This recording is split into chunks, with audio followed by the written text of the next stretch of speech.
నమస్తే. ఈరోజు మన స్టూడియోలో ప్రముఖ వేదిక్ యాస్ట్రాలజర్ గోనుగుంట్ల సురేష్ బాబు గారు ఉన్నారు. గురుగారితో మాట్లాడదాం. గురుగారు నమస్కారం. నమస్కారం అండి. గురుగారు, మార్చి నెల 2025 మకర రాశి వారికి ఎలా ఉండబోతుంది? ఎలాంటి రెమెడీస్ చేసుకుంటే బాగుంటుంది అంటారు? మనం మకర రాశి కనుక చూసుకుంటేనండి, ఇందులో ఫస్ట్ నక్షత్రాలు ఉత్తరాషాఢం 2, 3, 4 పాదాలు, శ్రవణం 1, 2, 3, 4 పాదాలు, ధనిష్ట 1, 2 పాదాలంతా మనకి మకర రాశిలో ఉంటాయి.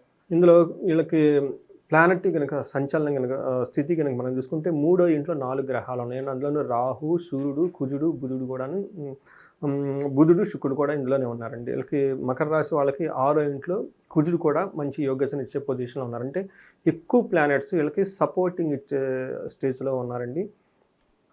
మనకి ఈ ప్లానెట్ కాంబినేషన్ బట్టి మనం చూసుకుంటే వీళ్ళకి ఎలా ఉంటుంది చూస్తే ఒకటి వీళ్ళకి మకర రాశి వాళ్ళకి ఏలినాటి శని నుంచి విముక్తి రాబోతూ ఉందండి. మార్చి నుంచి ఆ యొక్క శుభశకునాలకి ఈ మంత్లోనే కనిపించారు. బిగ్ రిలీఫ్ అని చెప్పవచ్చు. లాస్ట్ మంత్ నుంచి వీళ్ళకి చాలా విషయాల్లో చాలా రిలీఫ్ రావటం, జాబ్ ఆఫర్లు రావటం, కొత్త కొత్త ఆపర్చునిటీస్ రావటం, ప్రపోజల్స్ రావటం, లేదంటే వాళ్ళు చాలా బాధల్లో ఉంటే ఎవరన్నా మంచి వ్యక్తి వాళ్ళకి తగిలి హెల్ప్ చేసేవాళ్ళు ఒక ఏమంటారంటే ఒక ముడిలు విప్పుకొని ఫ్రీ అయిపోయే టైం ఆల్రెడీ వాళ్ళకి లాస్ట్ 2 months నుంచి స్టార్ట్ అయిపోయిందండి.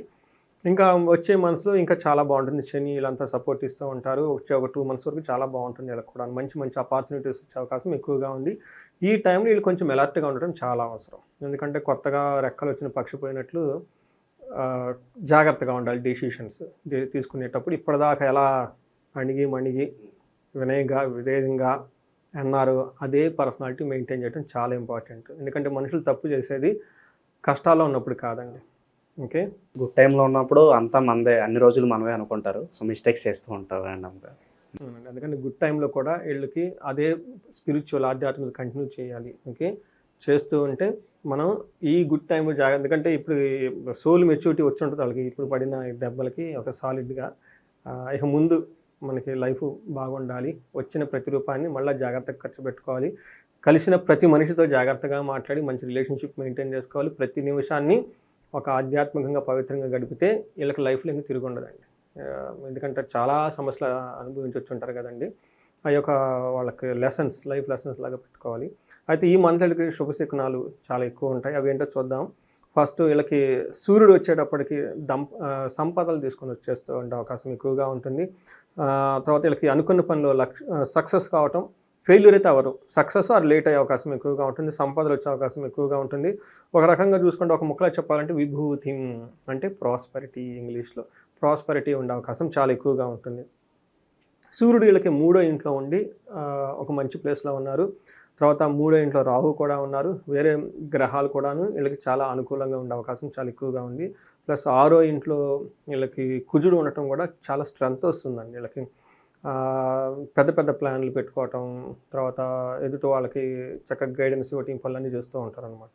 తర్వాత సూర్యుడు 3వ ఇంట్లో ఉండటం వల్ల ఏమంటుంటే ఆరోగ్యం, నిత్య సంతోషం, బంధుమిత్ర సమాగమ, అర్ధలాభ, పుత్ర సౌఖ్యం, ఇష్ట సిద్ధి, తృతీయగే రవి అని చెప్తారు. 3వ ఇంట్లో సూర్యుడు ఉండటం వల్ల ఏమవుతుంటే ఆరోగ్యం బాగుంటుంది, నిత్యం సంతోషంగా ఉంటారు, బంధుమిత్రులతో చక్కగా పార్టిసిపేట్ చేస్తూ ఉంటారు, ధనలాభము అర్ధలాభం కూడా ఉంటుంది, బాగుంటుంది ఓవరాల్గా మనం చూసుకుంటే. అంతేకాకుండా వీళ్ళకి దృష్టి 9వ ఇంట్లో ఉండటం వల్ల ఏమవుతుందంటే ఫాదర్కి సంబంధించిన విషయాలు కొంచెం కేర్ఫుల్గా ఉండాలి. ఇన్ కేసు వాళ్ళకి ఏదైనా కనుక ప్రొవిజన్ పెట్టుకుంటే, ఏదైనా ఎమర్జెన్సీ వచ్చినప్పుడు హాస్పిటల్కి తీసుకెళ్ళటానికి, లేదంటే ముందుగానే ప్రికాషన్స్ తీసుకోవటం, దూర ప్రాణాలు అవన్నీ ఏం చేయకుండా అలాంటి వాళ్ళకి సజెషన్స్ ఇస్తే చాలా బాగుంటుంది. కుజుడు 6వ ఇంట్లో ఉండటం వల్ల వీళ్ళకి అగైన్ కొంచెం ఫాదర్ రిలేటెడ్ విషయాలు, ఫాదర్ లాంటి ఫిగర్ వాళ్ళకి స్ట్రెస్, టెన్షన్ వచ్చే అవకాశం ఎక్కువగా ఉంటుంది. కొంచెము 6th house కూడా ఓవరాల్గా బాగుంటుంది. ఏ విధంగా బాగుంటుందంటే మనకి సంస్కృతంలో మహర్షులు ఏం చెప్తారంటే వస్త్రలాభో ధాన్యలాభో ధనలాభో యథాస్తదః మనోల్లాసో ధర్మసిద్ధి షష్టమస్తే కుజే భవేత్. 6వ ఇంట్లో కనుక కుజుడు ఉంటే ఏమవుతుందంటే మంచి బట్టలన్నీ తీసుకుంటూ ఉంటారు, ధాన్యం రకరకాల లాభంగా ఉంటుంది, ధనలాభం ఉంటుంది, యశో సదహ కీర్తి ప్రతిష్టలు కూడా చక్కగా ఉంటాయి. వీళ్ళ గురించి చక్కగా మాట్లాడుకుంటూ ఉంటారు. అంతేకాకుండా మనోల్లాసో మనసులో చాలా ఉల్లాసంగా ఉంటారు, ధర్మ సిద్ధి మంచి మంచి పనులు చేస్తూ ధర్మంగా ఉండే అవకాశం ఎక్కువగా ఉంటుంది. సో వీళ్ళకి 3వ ఇంట్లో కుజుడు ఉండటం వల్ల వీళ్ళకి మిక్స్డ్ రిజల్ట్. కొన్ని యాంగిల్లో బాగుంది. మనం ఇప్పటిదాకా చెప్పుకున్నాం కదండి, ఫాదర్ విషయంలో కొంచెం జాగ్రత్తగా ఉండాలని. కుజుడు వీళ్ళకి శుక్రుడు వీళ్ళకి ఫాదర్ విషయంలో మంచి హెల్ప్ చేస్తూ ఉంటారు. సో దృష్టి ఉండటం వల్ల వాళ్ళు కొంచెం ఇబ్బంది పడినా కానీ ఓవరాల్గా సౌఖ్యంగా కంఫర్టబుల్గా ఉండే అవకాశం ఎక్కువగా ఉంది. అయితే మూడో ఇంట్లో శుక్రుడు ఉండటం వల్ల వ్యాపారాలు చేసేవాళ్ళు కొంచెం ధన నష్టం వచ్చే అవకాశం ఎక్కువగా ఉంది. శత్రువులు పెరిగే అవకాశం కూడా ఎక్కువగా ఉంది. బట్ ఓవరాల్గా గనక చూస్తుంటే శుక్రుడు వీళ్ళకి మిత్రుల ద్వారా లాభము, గౌరవము, వృద్ధి, వీళ్ళు మాట్లాడిన ఏమంటారంటే వీళ్ళు మాట్లాడిన మాటలు ఏదైనా మాట్లాడితే ఆ మాటలకు వాల్యూ, యాటిట్యూడ్ వచ్చే అవకాశం ఉండే అవకాశం, పలుకుబడి, గౌరవం పెరిగే అవకాశం కూడా ఎక్కువగా ఉంటుంది. సో ఇది మనకి శుక్రుడు మూడో ఇంట్లో ఉండే వల్ల కలిగే ఫలితాలు. గురుగారు ఈ రాశిలో ఏ నక్షత్రాల వరకు ఎలా ఉండబోతుంది? ఇందులో నక్షత్రం ప్రకారం చూసుకుంటే ఉత్తరాషాఢ నక్షత్రం వాళ్ళకి 2 విషయాల్లో పాజిటివ్, 2 విషయాల్లో నెగిటివ్గా ఉందండి. ఎక్కడ పాజిటివ్గా ఉందంటే ఐశ్వర్యప్రదంగా ఉంటుంది, జయప్రదంగా ఉంటుంది, లాభం కూడా వస్తుందండి, ధనలాభం కూడా చూపిస్తుంది. మరి ఎక్కడ ఛాలెంజ్ అంటే ధనహీనత, బంధనము, ఈ 2 విషయాల్లో ఛాలెంజింగ్గా ఉంటుంది.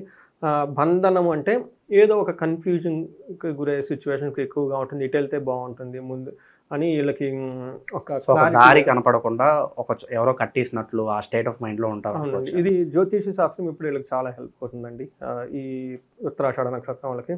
అలానే శ్రవణం వీళ్ళకి ఐశ్వర్యప్రదంగా ఉంటుంది, ధనలాభం ఉంటుంది, ధనలాభం ఉంటుంది, ధనం ఖర్చు పెట్టేది కూడా ఎక్కువగా కనిపిస్తూ ఉంది.